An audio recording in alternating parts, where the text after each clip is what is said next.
Welcome to the Making Money in the Music Business podcast, where we share insightful views on a variety of topics in the music industry that can help you make more money from your music business.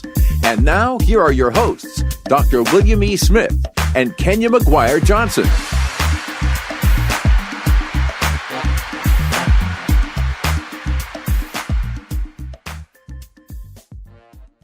Hey, Kenya, we are back. We're back. We took a 1 week. Oh no, by the time they hear this, we will have been back. I always forget because we pre-record things. But just to explain what happened. Right, because we didn't explain. What happened was Easter. That's Easter what happened. Easter happened. And I took my kids out of town for spring break for just a little Easter weekend. John, I know we're in a pandemic. I understand.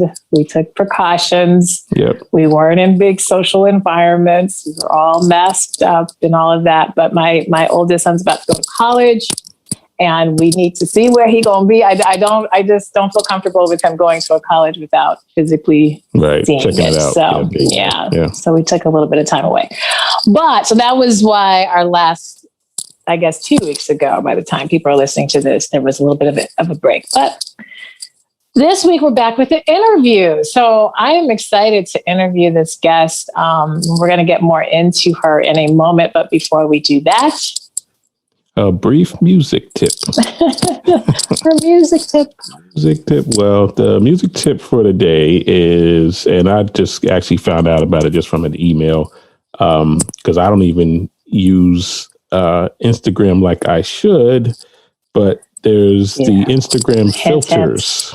Yeah, you all know about Instagram filters. Know about the filters. Know all about them. Yep, we need the filters in our life. you can create those by yourself and actually help brand your music content and releases by using Instagram filters. And what we're going to do, we'll post a link to an article that I found on how to use how to create Instagram filters and sort of best practices. And there's a program called Spark AR that helps you to walk through it. So that is interesting. Interesting. I don't think and so you can create it for your music, huh? Yeah, it's you can use it as a branding tool for your music, for your releases. Spreading awareness, of course, but there's a whole process, I guess, on that, and the article walks you through what people use it for and how to create it, basically. I think that's another good tip. Very good. I will check it because I'm a IG. Although I don't know, Clubhouse is starting to take over my social media world. I feel like I'm, not. They've all become stepchildren. Yeah. To Clubhouse. Yeah, I know, but they're not. I have to utilize them all. So thank you. You're welcome. Well, that brings us, as we talk about music business, our podcast is dedicated to talking about artist development and bringing in artists and bringing in industry professionals. Really on the artist side, we like to hear the stories. So we can, have everybody, you're going to be able to hear yourself relate to the different artists and their journeys in this crazy maze of music and how they are building their music careers business-wise as well as artistically. We also then talk to industry professionals, people who are the machines behind all of this. Well, rarely do we get that artist who is both musician and part of the machine. And I really feel kind of kindred to this guest we have because she and I do very similar things. But she's been, I think, doing this way in terms of the artist development piece and the music business piece longer than me. And we were just chatting before pushing record. I believe that her station, Women of Substance Radio, which was one of the first kind of independently podcast radio types of spaces to be able, her space was the first place I submitted my music to be considered to be played for people.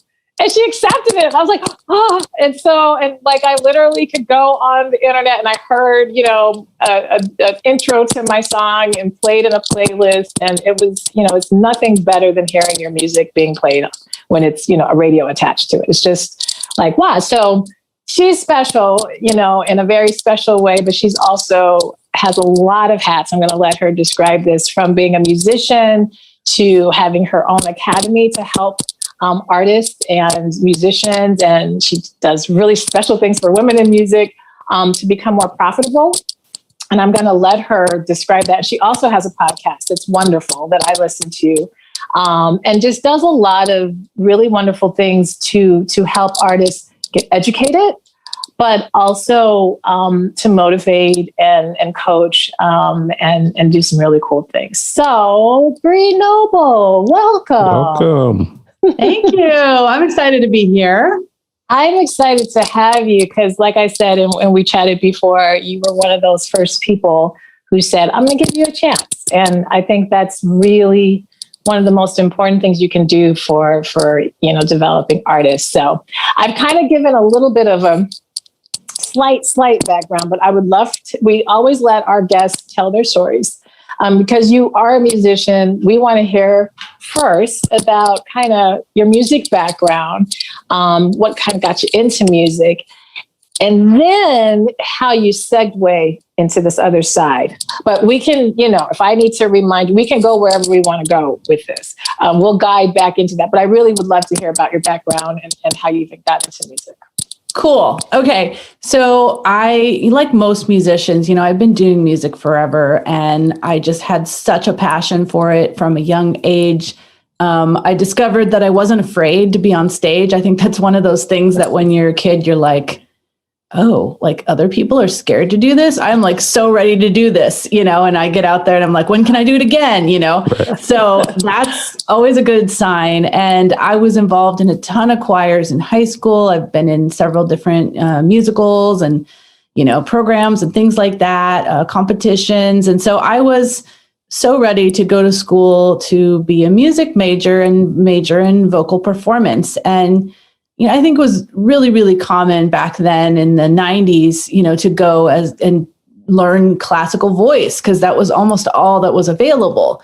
So that's what I did. And I was able to be in a few operas and things. And what I really wanted to do, though, was be a singer-songwriter. And I did get an opportunity to sing more pop music in this group that I was in my college, where we were able to tour around a lot of Southern California, Northern California, even like some to Colorado and Arizona and stuff on the weekends, to be able to perform at a lot of churches. I went to a Christian university. And so we performed a lot. I really built up my on stage persona, being able to feel super comfortable talking about personal things on stage. And also learning how to play an instrument and sing at the same time. I never became really good at it at that point, but it was my first experience with that, which was new for me. And we also got to record a few albums. And one of them we recorded in a really professional studio in downtown Santa Barbara, where people like the Beach Boys and Kenny Loggins, their famous album covers are on the wall. I'm like, wow. Oh, wow. Cool, this is a real studio. I'm 21 and I'm like, I'm doing this thing. Yeah. But then, I left school and I really had no clue. They just kind of say, here's your degree. You're an amazing musician now. Go for it. And they don't give you any clue of what to do to keep doing music. So I really didn't have a clue at all. Luckily, I had a backup plan in that I discovered that I really enjoyed business. And so I became a business major focusing on marketing and accounting. And so I went, out of school, I went and I got a real job in accounting. And eventually I became a director of finance at an opera company, which was really cool because I could, work in the arts. At one point, I thought I was going to get a master's degree in arts management. And I only applied to one school, which was UCLA, and they only had 10 spots and I didn't get in. So I decided not to go. But then I ended up, getting a job that I probably would have gotten out of that degree anyway. So I was like, oh, I guess I didn't need that degree. Work in arts management. Saved a little money. Saved a little money and time. So, I had to work in a job that I really didn't like for several years until this job came up, but it was so worth it. And so, I loved working in the arts and everything, but all this time I was still trying to build my music career in the background. just trying everything, all kinds of different bands that weren't a good fit. Not really feeling comfortable putting myself out there as an individual, because I didn't really know who I was as an artist. I had only just started writing songs. And I was like not confident. I didn't know anything about the music business. I didn't know anything about how to market myself. It felt weird, all the things that musicians go through. And so after like a lot of trial and error, like literally 10 years of trial and error doing this on the side, I came to a point working at the opera where I just needed to leave. I had a small child at that point. I had a baby. And it was very stressful trying to do this, full-time job, working in the opera, and also in a situation in the arts where the money is very much feast or famine. So it's very stressful at certain times of year when you don't know if you can make the payroll.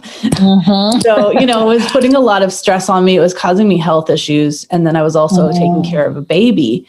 And so I just decided I need to leave. I need to figure this out. I ended up being able to execute an exit where I could still work part-time, which was really, really great because it allowed me to do that while also building my music career. And, at this point I tried everything and nothing was working. And so I finally like, okay, I'll start small. I'll start like in my own church and with the people that I know, and put myself out there as an artist and see what I can do. Because I'm like, other than that, like nothing's happening. So I may as well, And that's where I really started to get traction. When I finally was not afraid to do what I wanted to do my own music, pick covers. If I was going to do covers that I liked, that were very, very important to me.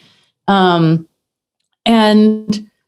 put myself out there and just do it very grassroots. And that's how I started. And because I was not working full time anymore and I had a baby, I was able to focus on it a little bit more then and have the time to actually start doing gigs and stuff. And so, that started to work. And it was really just me having the confidence to put myself out there, to, really go out to like people that I knew and be like, hey, I'm offering up these services. Do you know anyone who has a nonprofit, who works at a, corporation that needs entertainment, that, is at a church that needs, someone to do their Christmas party, like all the things. And I just put the word out, and that's where it all started. And I started, building from there. And it was a lot of, just getting out of my comfort zone. Like I said, I had some experience playing my instrument and singing, but I had formed a band locally, but they couldn't tour with me. They all had day jobs. So I had to learn how to, be my own artist and accompany myself, which I never thought I could actually do. I didn't think it was going to happen,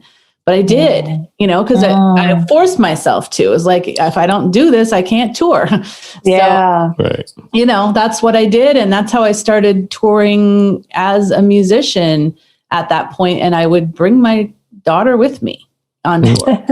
Nice. Wow. Nice. I want to go deeper into that, because this is like a lot of people come to this situation and come to that head of in their life.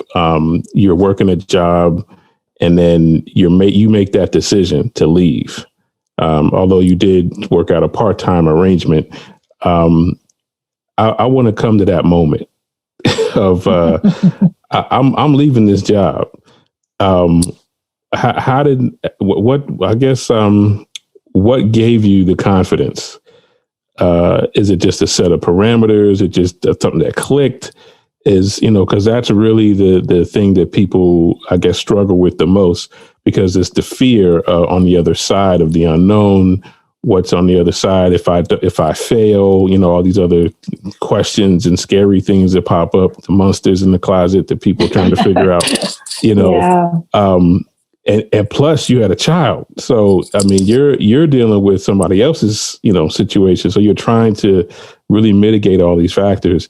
And I guess I want to give people sort of that encouragement of what that moment is and how to really take hold of that moment and do exactly what you did. Yeah, I mean, I'm a very practical person, so I always have to kind of figure out a way that I'm going to be able to justify something before I do it, right? So in this case, but like on the other side, what pushes me to that point of like, let me figure out a way to justify this is that if you're in enough pain in the situation you're in, right? So I was in a lot of pain about not being able to do my music and stuff, definitely in enough pain around that, but not enough to push me over the edge until I started having these health issues because of the stress. So I developed Crohn's disease, and it's actually in my family. My father had ulcerative colitis and had surgery at 25. Wow. So, here I was 30. And I started developing these symptoms. And after having a baby and all the stress of my job, plus taking care of a baby and having to take her to daycare and them calling me in the middle of work going, you have to come pick her up. She's crying. Right. Crying. She's 9-month-old, deal with it. Yes. So, it was just a lot of stress. And yeah, at that point, I was the bigger breadwinner in our family because my husband had just gotten his PhD. He just got his first professor job. And so, at that point, I was making more than he was. So it was a big leap. And also, to be clear, I didn't know I was going to get this part-time position. This only came to me after I hired the person to replace me. And she's like, you know how to do all these things. Why don't you just do these things for a while while I'm getting up to speed? And then she ended up just having me keep doing them for another 5 years. So, wow. Yeah, so it worked out. But I didn't know that at the time. I was at the point where I had to figure this out. And so what happened was I went to this open house down the street and from our house. We had our house for about 3 years. And I was like, holy crap, how much are they asking for this house? And I realized that our house in our neighborhood had like almost doubled what we paid. Oh. And I just hadn't even really looked into it. I was like, yeah, I know Orange County prices are going up, Yeah. But once I figured that out, I'm like, this is it. This is your ticket out. Right, yes. Right. Yeah. So I immediately went and talked to those realtors. I'm like, you want another house to sell? Come walk down the street with me. Right. And, I was like, this is it. And also it allowed us to move closer to my husband's work because he was commuting. So we were living kind of between our jobs. Right. And so we really made a big shift in our life at that point, but it was a really good time to do it. Awesome. But there was definitely that, wanting to do music, like feeling that, it's almost like the biological clock, but it's like the music clock that's like, oh my gosh, I'm 30. I haven't done anything yet. I've wanted to do this for years. And I knew that this was the only way I was going to be able to have the kind of time that I needed to really figure something out that was going to work. So I guess the message is for folks listening is you make the decision and then all of the little pieces will start to fall into place. And then there'll be that big aha moment that you have equity in your home. Right. No. But I mean, you look for the opportunities. I was thinking the same thing with women of substance, right? I wanted to start I had this radio station, actually. It's an online radio station. I'd had it since 2000. It was a total hobby. And, at this point, after I had quit my job and I was, home with my daughter, I was doing my music career, all that. I really wanted to continue this thing, but it was going to cost me because they had started charging people to have these stations. When I originally did it, was free. And I knew that there was interest there because people had joined my station and everything when it was just like my hobby thing and I wasn't even promoting it. And so I was like, how can I pay for this? How can I at least break even so I can do this thing? And that's when I came up with the idea of like, hey, I can go out to independent artists because I love independent artists. I can just ask them to contribute just a tiny bit of money for me to be able to review their music and pay for my time. And that would allow me to pay the cost to have the station. And that's how it started. And that was, so I started out breaking even. And eventually after a few years, and of course I'm putting my own time into it, but after a few years, I'm able to like turn it into a professional station and get commercials. And then eventually we have a podcast, but like if I hadn't have realized that all I need to do is break even to get this thing started. And how can I do it? And getting innovative with that, I wouldn't have done it. Yeah. I love this. We have so many parallels that getting so uncomfortable that you can't, it's like, I just don't have another choice. And I'm really glad, that you said that you're a very practical person, because I think there are a lot of people, thinking, oh, I should be more of a risk taker. I should just jump out and whatever, and think that they need to change who they are with that.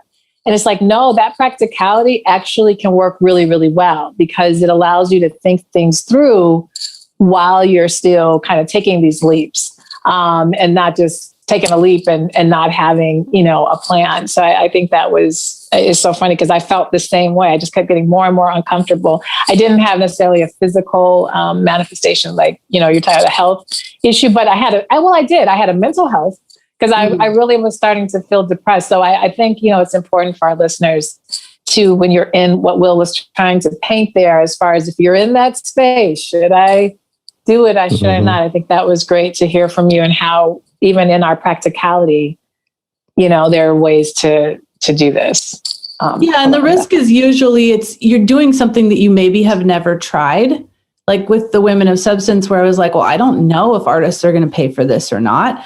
But I had to take the leap and pay for the station, and then hope that, I could make the money back. So if you have an idea, you're still taking risks, because you don't know if it'll work, but you're not just totally going out on a limb without any possibility of something, working. Like, I certainly would not have just quit my job without, anything that was going to pay for that. Yeah, absolutely. Well, I have a question. So you had done the Women of Substance that started to organically, it sounds like, once you one thing would happen and you realize, okay, I need to break even, and it was moving and moving. Were you, as that's growing and growing, and as now this kind of doing the music business side start growing, did you stop doing the touring and musician stuff, or and even now, are you still doing music, or have you now just heavily on the music business side? Yeah, I've totally transitioned to the music business side, just because I have so many students to support and all that. But a lot of things happen. My kids got to the age where they were in the elementary years, and they just didn't want me to be gone. So the last thing that I really did was my holiday CD tour. And when I came back, it was almost 2 weeks. And I came back because I didn't bring them with me at this point, because they were older. And they were like, oh, you missed this, and you missed this, and you didn't get to build gingerbread houses and all that stuff. And I was like, oh. So, at that point, I had moved to the mountains, and we were living a little bit more, remotely. We were, really, like, any gigs outside of our town would be an hour away. And so I just decided at that point, I'm going to put this on hold. And, that was really when after a couple of years, when my second daughter went to kindergarten, that was when I was like, okay, either I need to get a job, or I need to, figure out another way to do this from home. And I had so many female artists I was in connection with because of Women of Substance, and realizing that they really did need some guidance, especially in relation to marketing, promoting themselves, and the business side. And because I had that business background, I've thought, this is something I could do. I can help a lot of people this way, and I don't have to tour. So that's how it started. Awesome. Wow. I have questions, but go ahead, Will. We try to go back and forth. But just because there's a lot of rich information that you have that people might want to really tap into, and the tour side. I know you stopped doing it, but what did you do to actually build the tour for yourself as an independent artist? Because that's where a lot of people have some problems. They're trying to figure it out, especially just as a solo act. How are you building? How did you build your tours back then? Yeah, I was very much of a niche artist in that I really appealed to women, especially. So I did a lot of women's groups, community groups for women, corporate groups for women. women's meetups, that kind of thing. I was, part of what I did was Christian music. So I did do a lot of churches. Also, I was in that stage where I had young kids, and I discovered an organization called Mothers of Preschoolers. And they have a program like every single thing that they do. So every other week they have a program. And so they need content. So I developed a program from my music that included stories of my growing up that related to my songs. And it was around a theme. And, I would promote that to them, as well as like, I have a Christmas program. I have, a Mother's Day program, and they always needed programming for that stuff. So I was very, very intentional about the places that I reached out to. And I did a lot of, connection and referrals and stuff. When I would, do one Mothers or Preschoolers group, I'd be like, hey, is there anybody else you can refer me to, and other, local ones that I can talk to about this, or that you can recommend me to? And I ended up doing like a lot, almost like 100 different Mothers or Preschoolers groups over the years throughout California, because they have them all over, northern, southern. I even did some in Oregon.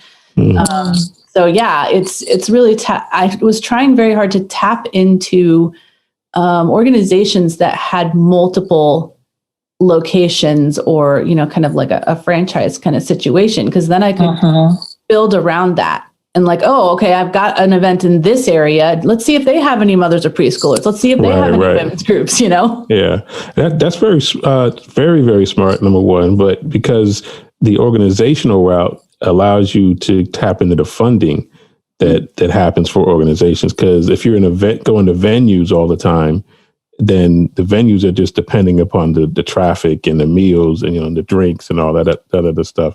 And organizations actually have some funding, so you get paid more. So, but it's more stable. Yes, totally. And, I would fill in with things like coffee shops and, songwriter showcases and house concerts and things like that. But I would build it a lot around either churches or community organizations. Awesome. So and I love that. And please, listeners, listen to this, because I think people get really caught up in, I got to be the next star, and don't understand how their music can be used in so many ways. I mean, people use music all day in so many ways. So I'm really glad that you, brought that other side of how you took your niche and really, really pushed it. When you were doing that, and you were touring, and then I want to make sure we get to what you're doing today, because you're doing some really phenomenal things today. But when you were doing that, you were going to the organization, all the things. Financially, were you where you wanted to be? Was it income, or was it still kind of paying for itself? It was definitely income, and I was selling a lot of CDs. And I didn't really expand into other merch yet, but I would have if I would have kept going, for sure. But I did sell a lot of CDs. I had 3 different CDs, and they were all very different. So people would often want to buy all of them, and I would sell packages and stuff. So yeah, between the honorariums that I got, I would always try to get free housing. Either, they would put me up in a hotel locally that they had an agreement with, or, someone in their group would house me. And I've stayed at some pretty amazing places. One of them, I stayed at like this mansion in Santa Barbara where they had an entire wing for my family. So, you never know what you're going to get when you, especially like nonprofits, there's a lot of people involved in nonprofits that have, a good deal of money, and they don't mind housing people. They actually really enjoy it. So that was something fun that I did. So I really didn't have a ton of expenses other than gas and food. Nice. Excellent. So today, because you do a lot today, and I would love to, if you could just share with our listeners, what are all the roles of Bree? Because I know I'm going to miss 12. I'll try to go through how it kind of all occurred. But in 2015, that's when I really said, like, yep, I don't want to go get another job. I want to help musicians. I know that there's this need, especially amongst my audience of people that I'd worked with women of substance. So I started my podcast, The Female Entrepreneur Musician, that you mentioned. It's been around for 6 years now. And then following that, a few months later, I opened up my Female Musician Academy, and it's a membership group for female artists where, we talk about all the things, marketing, social media, business stuff, promoting yourself, all the mindset stuff. So I love working with those students. I still have that academy today. We're about to hit our 6-year anniversary on the academy. Oh, wow. Yeah, nice. It's crazy. And then in 2018, I started doing my Profitable Musician Summits. So I did one in 2018 and 2019, and it was all around how to make money from music. We did one on income streams, like 33 different income streams. The second year was all about improving your bottom line. So it was all about income and expenses. And I just love talking about, how artists can make more money and become more profitable. I love it so much that we decided to move our entire brand umbrella to the Profitable Musician, which we did last year. And around that, we started a new podcast called Profitable Musician Show. Awesome. So it's like very similar to what you guys do here. It's very focused on how can musicians be profitable, money-making opportunities, how can you save money, that kind of thing. Because I think that's really what's holding artists back. Yep. Even if you don't want to be a full-time artist, but you can't keep making music if you're not making any money. Right. You're going to resent it. It's going to be frustrating.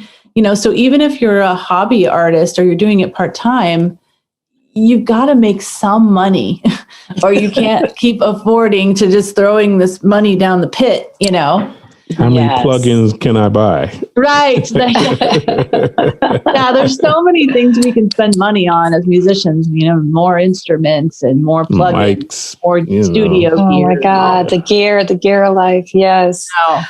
I love that. I love that. And I in a moment, we're going to let you kind of share how people can get in touch with you and it's funny because I am that artist. And people know this about me. I share. And we do similar things, but I'm like, no, you need to go listen to Bree's stuff. Like you need to really participate in this because I think that you've organized it. And now that you've kind of given the history of how it all came about, this has been going on for 2 decades almost really of you. From when you started Women of Substance as a hobby to now, that's 20 plus years of time, really kind of doing this. So I think that's awesome. I had a question about COVID and how has COVID impacted you professionally? Are people still signing up or how has it impacted your career, your music career at this point? It actually has not impacted us at all because musicians, we were already helping musicians online. We've been using Zoom since 2016. So, right. It's like, oh, I'm so glad people are finally coming into our universe with the Academy members on Zoom since 2016. So people just became a lot more comfortable doing courses online, being part of membership online. And that was all they had. They couldn't meet with their local musician friends, or they wanted to learn how to live stream and actually make some money from it and stuff like that. And so we just really dug into teaching a lot of things that could be helpful for musicians in our new reality of COVID. How can you make money online? What are some other income streams you could add? How can you transition your in-person students to teaching them online? That I really, really doubled down on doing a lot of content around that to help musicians, free classes, free, podcast episodes that are specifically to help them make these transitions. So it's actually, we did fine in 2020, and I'm excited because now, people are all on board with the more income streams that I've been preaching for years because of the fact that, one might just disappear one day. So it's good to have more.